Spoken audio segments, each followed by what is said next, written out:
నల్లగొండలో BRS తలపెట్టిన బహిరంగ సభను అడ్డుకుంటామన్న మంత్రి కోమటిరెడ్డి వెంకటరెడ్డికి మాజీ ఎమ్మెల్యేలు జీవన్ రెడ్డి, గాదర్ కిషోర్ స్ట్రాంగ్ కౌంటర్ ఇచ్చారు.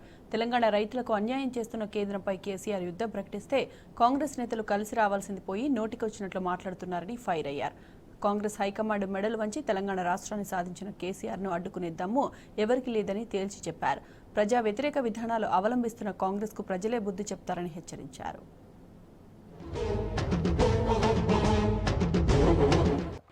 ఈ ప్రాంతంలో ఉన్నటువంటి కోమటిరెడ్డి జోకర్ బ్రదర్స్ ఇద్దరు మేం కేసీఆర్ సభను పెట్టనీయం అడ్డుకుంటామన్నారు. కేసీఆర్ సభను అడ్డుకునే దమ్ము ఎవరికి లేదు. ఈ దేశంలోని 36 జాతీయ పార్టీలను ఒప్పించి మెప్పించి ఆనాడు అధికారంలో ఉన్నటువంటి కాంగ్రెస్ పార్టీ మెడలు వంచి తెలంగాణ రాష్ట్రాన్ని సాధించిన నాయకుడు.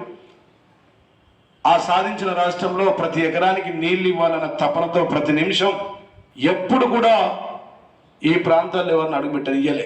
అట్లాంటిది స్వయంగా ఈ ప్రాంతంలో ఇరిగేషన్ మంత్రి ఉంటే ఇలా కాంగ్రెస్ వస్తే మార్పు వస్తాయంటే వచ్చింది మార్పు.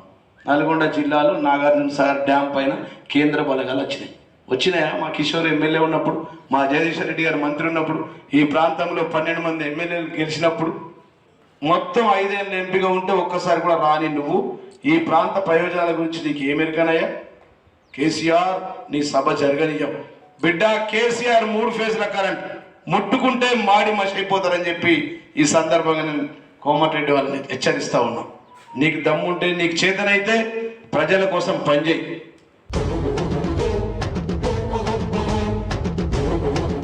తన వల్ల పురుడుపోసుకున్నటువంటి రాష్ట్రం బాగుండాలి, తెలంగాణ మీద అవగాహన, తెలంగాణ అంటే ఆత్మ అనేటువంటి భావన అయినా అది ఒక కేసీఆర్ గారికి ఉంటుంది. ఇప్పుడు ఉన్నటువంటి సీఎం గారికి తెలంగాణ మీద కానీ తెలంగాణ ప్రజల మీద కానీ ప్రేమ ఉండదు. ఇది వాస్తవం.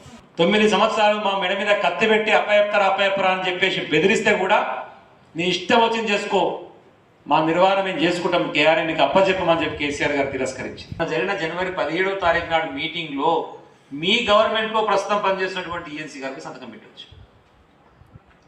నిన్న అసెంబ్లీ వేదికగా ఇరిగేషన్ మంత్రులు లేచి మీరే ఒప్పుకో సంతకం పెట్టచ్చు అని మాట్లాడుతుంటే మనకు చదువు వస్తుందా, చదువు రాదా, తొక్కుపడ్డంటే నాకు విచిత్రం అనిపిస్తుంది. ఈడేం దొరుకుతుంది, ఏం వేసుకపోదాం, ఈ సోయి తప్ప తెలంగాణ ప్రజల మీద కానీ తెలంగాణ ప్రయోజనాల మీద కానీ ఈ నీటి పంపకాల మీద కానీ కనీసం అవగాహన లేనటువంటి వాళ్ళు మనకు మంత్రులు. ఈ పరిస్థితి కేఆర్ఎంకి అప్పచెప్పొద్దు. ఇది మీటింగ్ అంటే ఎవరి మీద మన యుద్ధం? కేంద్రం మీద. ఈ తిక్కలోకి ఎవరి మీద యుద్ధం చేస్తుంది కేసీఆర్?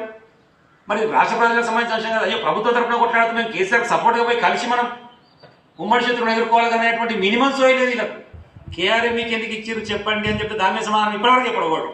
కేసీఆర్ గారి ఆరోగ్యం సహకరించకపోయినా పేగులు దగ్గరలాగా కొట్లాడే అవసరం ప్రజల కోసం ప్రజల మధ్యనే పానమైన ఇష్టపెడతా కానీ కాంప్రమైజ్ కాను. కేఆర్ఎం మీకు అప్పచెప్పటాన్ని నేను ఒప్పుకోను.